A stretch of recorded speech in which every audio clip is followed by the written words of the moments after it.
श्रीमद् भागवत महापुराण द्वितीय स्कंद तीसरा अध्याय। किन देवताओं के उपासक पूजा से किस वस्तु की प्राप्ति होती है। श्री सुखदेव जी बोले, हे राजा परीक्षित, मृत्यु के निकट पहुंचने वाले मनुष्यों के लिए जो आपने मुझसे पूछा वह मैंने कहा। अब एक दूसरा सिद्धांत सुनिए। उपासक जिस देवता की उपासना करता है वह उसे अवश्य ही प्राप्त होता है। जिसे ब्रह्म तेज प्राप्त करने की इच्छा हो उसे चाहिए कि वह ब्रह्मा जी की उपासना और पूजा करे। इंद्रियों की चतुरता चाहने वाले को इंद्र की पूजा करनी चाहिए। संतान की इच्छा करने वाले पुरुषों को दक्ष आदि प्रजापतियों का पूजन करना चाहिए। जो लक्ष्मी की चाहना करते हों उन्हें दुर्गा जी की उपासना और पूजा करनी चाहिए। इसी प्रकार तेज के चाहने वाले पुरुषों को अग्नि की, धन चाहने वालों को वसु देवताओं की, प्रभावशाली बनने के लिए रुद्रों की, भक्ष्य भोज्य चाहने वालों को अदिति देवता की, स्वर्ग की कामना वालों को देवताओं की, राज्य की इच्छा रखने वाले पुरुषों को विश्व वेदों की, प्रजाओं को अपने वश में करने वाले पुरुषों को साधु देवताओं की, आयुर्बल की इच्छा करने वालों को अश्वनी कुमार देवताओं की, पुष्टि के लिए पृथ्वी की, प्रतिष्ठा के लिए स्वर्ग तथा पृथ्वी की, रूप चाहने वालों के लिए गंधर्वों की, स्त्री चाहने वाले पुरुषों को उर्वशी अप्सरा की, और यदि सबका स्वामी होने की इच्छा हो तो मनुष्य को चाहिए कि वे ब्रह्मा जी की उपासना तथा पूजा करें। यदि इच्छा हो तो यज्ञ द्वारा भगवान विष्णु की पूजा करें। यदि धन के प्राप्त करने की इच्छा हो तो वरुण जी का पूजन करें। यदि विद्या की इच्छा हो तो शिव जी को, और यदि स्त्री पुरुष में परस्पर प्रेम की इच्छा हो तो पार्वती जी का पूजन करें।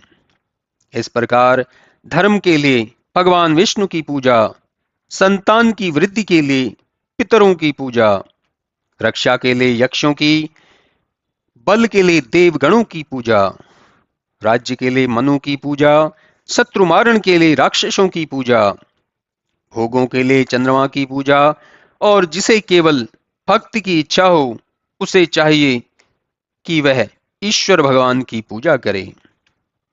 इतनी कथा सुनकर शौनक जी बोले, हे परम विद्वान सूत जी, जब श्री शुकदेव जी ने राजा परीक्षित से ऐसा कहा तो उन्होंने फिर कुछ पूछा या नहीं, और पूछा तो फिर शुकदेव जी ने क्या कहा। वह सब पवित्र कथाएं हम लोगों को सुनाइए, क्योंकि आपकी अमृत वाणी को सुनते हुए हम लोगों का चित्त नहीं भरता है। आपके इस कथन से तो यही प्रकट होता है कि राजा परीक्षित भगवान विष्णु के बड़े भक्त थे, और भगवान शुकदेव जी भी विष्णु जी के परम परायण थे। तब जहां श्रोता और वक्ता दोनों ही उत्तम गुणों से युक्त थे तो उनके समागम में अवश्य ही श्रेष्ठ कथा हुई होगी। हे मुने, उन पुरुषों को धन्यवाद है जिनका समय भगवान विष्णु की वार्ता में व्यतीत होता है, किंतु जो लोग इसके विपरीत हैं उन्होंने व्यर्थ ही इस पृथ्वी पर जन्म लिया है। यदि केवल जीना ही मनुष्य के आयु बल का फल माना जाए तो क्या वृक्ष नहीं जीते, क्या धौंकनी श्वास नहीं लेती, और अन्य सूकर कूकर प्राणी क्या भोजन और स्त्री प्रसंग नहीं करते। वह मनुष्य कुत्ता, सूकर, ऊंट और गधों के समान है जिसके कानों में भगवान विष्णु का नाम नहीं सुनाई पड़े। हे सूत जी, मैं उनके कानों को चूहों के बिल की तरह समझता हूं, जिसमें भगवान विष्णु के चरित्र का शब्द नहीं सुनाई पड़ता। उस मनुष्य के मुख की जीवा मेढक की जीवा के समान है। जो भगवान विष्णु के चरित्रों का गान नहीं करता रेशमी पगड़ी और किरीट सेविक मस्तक भार स्वरूप है, जो भगवान विष्णु के सामने नहीं झुका। स्वर्ण कंकड़ों से अलंकृत होते हुए भी यदि दोनों हाथ भगवान की सेवा में नहीं आते, तो उन हाथों को मैं मुर्दे के समान समझता हूं।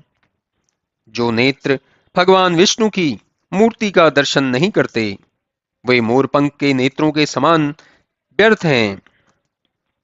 उन मनुष्यों के दोनों पैर जो भगवान विष्णु के क्षेत्रों को नहीं जाते, वृक्ष की जड़ के समान हैं। जो विष्णु जी के भक्तों की चरण रज को अपने सिर पर नहीं चढ़ाता, वह जिंदा ही मुर्दे के समान है। और जो भगवान विष्णु के चरणों में चढ़ाई हुई तुलसी की सुगंध सूंघकर उसकी प्रशंसा नहीं करता, वह श्वास लेता हुआ भी मुर्दे के ही समान है। वह हृदय नहीं है, पत्थर है, जो भगवान के नाम से घृणा करता है। हे सूत जी, आप भगवान विष्णु के भक्तों में मुख्य हैं।